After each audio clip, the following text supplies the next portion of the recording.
My God. Are you fucking kidding me? That cigarette I had at the club with the girls better have been laced with a little bombalacha, and I better be hallucinating because you are not telling me right now that you are still at this ramshackle office at midnight on a Tuesday. Sorry, what was that? I can't understand you. Maybe because you're slurring like you had a Novocaine sandwich for dinner. Yeah? Really? You're not slurring? What's that glass in your hand, huh? Oh, it's just water. Let me guess, that brownish color is just from the tap? The pipes in the stump are just getting so rusty it's making the water brown? Is that it? You know, I tell you you're full of crap, but I think that'd be an insult to the pretty stand-up whiskey you're drinking right now. Real community man, keeping those boys down at the distillery in business like that.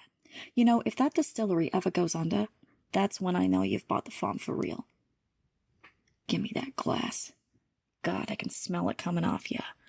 You're basically antiseptic. I bet we could take you down to the operating room right now, stick a nozzle in your mouth, and have the surgeons tap you on the head when they need to get the germs off their hands.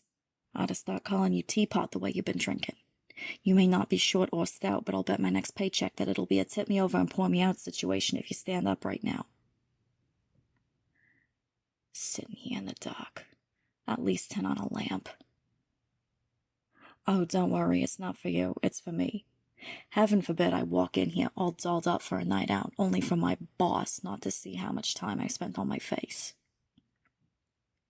Yeah, save it for 12 hours, a glass of OJ, and a few painkillers from now. So what's your problem? Why are you pickling yourself instead of working? Or sleeping? Another case you just can't crack? Are you serious? Jesus. All right, lean your sorry drunk keister back. In your chair, lean back. Take it off. What? No, your hat, you knucklehead. Take off your damn hat. What did you think I meant? You know what? Don't answer that. I know what you think I meant. Believe me, you don't pay me enough for that. Not that you pay me enough for this, either.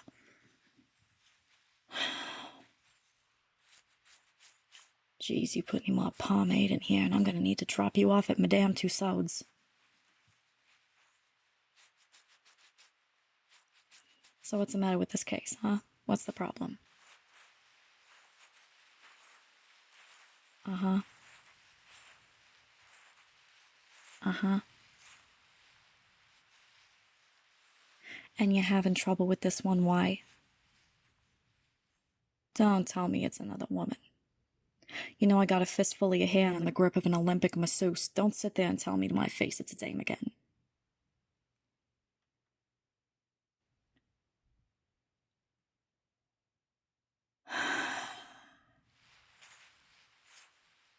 Are you kidding me?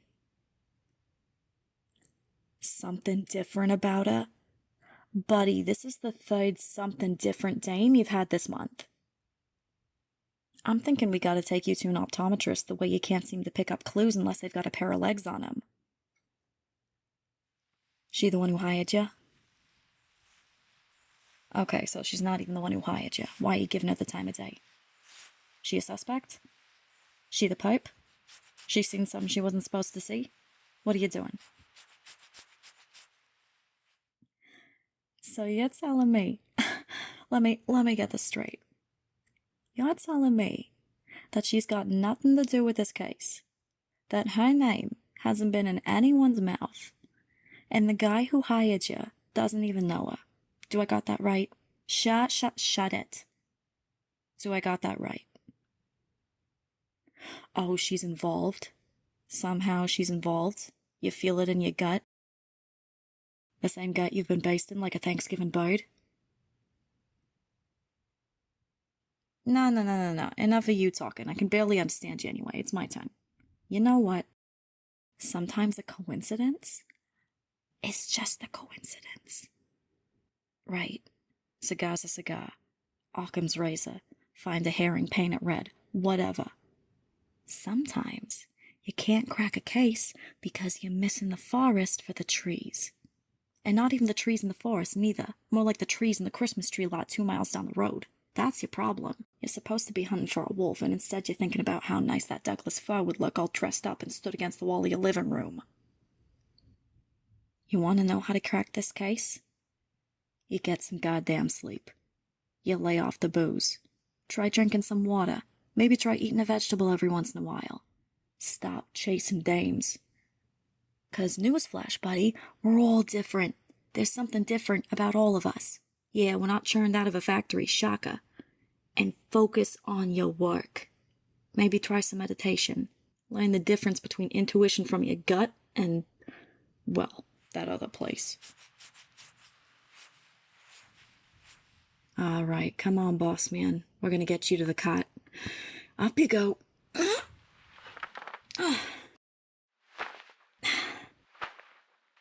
Now lie on your side.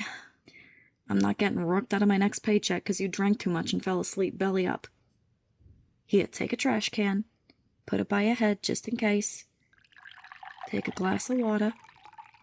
Shut your eyes and get some damn sleep. Oh no, don't tell me you're not tired.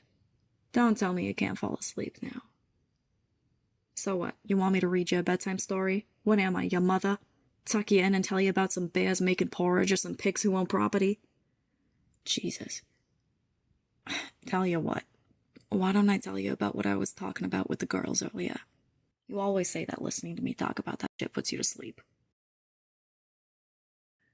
So I was talking with Patty at the club, and you know she's a hopeless romantic, always hopping on about how she wants a husband already and can't find the right guy. And so I ask her, Patty, what do you even want a husband for? I mean, really think about it. What do you want out of a husband? What's a marriage gonna do for you? And she starts talking about how her parents had the worst marriage, truly awful stuff, and how she doesn't want to spend her life like that. But she doesn't want to do it all alone either. And I says, Patty, what are you talking about? You got a group of girlfriends who would do anything for you. You know we love you. We know you love us. What more do you need? And she says to me, well, Vera, you know a girl has needs. And as much as I respect the libertine lifestyle, I just don't see it for me. I'm not that kind of girl. I'm not social enough for that. You know me, I go out with the girls, maybe catch a dinner in the movie with someone every so often, but I'm not a social butterfly. I like keeping my circle small. I can't be bothered to keep going out and meeting new people. It's exhausting. I want to be at home where it's quiet and I can relax properly. I can't be bothered with all that stuff. I just want one person that I trust to build a cozy, quiet life together. You know, thick and thin, sickness and health, devoted unto death, all of that. And I said, you know what? Okay, Patty, I hear you. But if that's what you're looking for, you're going about looking for these men all wrong. And she says, well, look at Carol. She found her husband by going to these kind of clubs. And I tell her, Carol? Doll, Carol's husband's a doctor, and he's gone out of the house 10 times as often as he's home. And don't get me wrong, I love Carol, but if I had to listen to that damn screwball music she's always playing day in and day out, I wouldn't want to be home every day either. Either way, I tell her, Carol's marriage works for Carol. Carol doesn't need the soft, cuddly romance of the companionship like you do. Carol likes her own company and a husband she sees sometimes. And that's what makes her happy. You don't want that. You want something different. You don't want a husband who's constantly out of the house. You want someone who, at the end of a long, hot day of work, wants to come home to you and wants to stay home with you. You want a man you can take care of, and a man who wants to take care of you in return. What you want, Patty, is an honest, tools in hand working man. No doctors, no politicians, no lawyers. Let's be real, Patty. You're not trying to marry for money, so why are we going to clubs like this hoping to pull you a husband? You don't want a piece of the pie. You just want peace. So I'll tell you what. Next week, you and me, we're going to go out somewhere new. We're going to find a good working man bar. Don't worry, you can leave that to me. You know I can find places.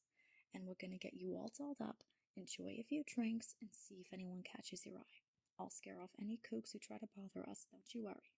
These boys aren't gonna know what hit them, guaranteed, the minute you walk through the door.